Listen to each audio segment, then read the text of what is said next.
நீ வாழ்ந்தா போதும், எல்லாத்தையும் அழிச்சிடலாம். இங்க பாரு, இந்த மீனை பாரு, ஒரு தடவை இந்த மீனை பாரு. இத்தனை லட்சக்கணக்கான மீன்கள் ஏன் செத்து சென்னை தியாகராயன் இந்த பெசன் நகர்ல கரை ஒதுங்குச்சு? இது ஏன்னு மட்டும் சொல்லு, இது ஏன்னு மட்டும் சொல்லு. ஏன்? கழிவு, கழிவு. எதனால பாரு, 100 விழுக்காடு நஞ்சாகி போன நீர்ல இருந்த மீன்கள் செத்து கரை ஒதுங்கிச்சு.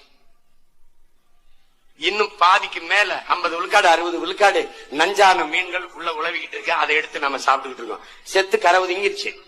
பாத்து, 100 விழுக்காடு விஷமான மீன்கள் வெளியேறிடுச்சு. 50-60 விழுக்காடு விஷமான மீன் நீஞ்சிக்கிட்டு இருக்கு.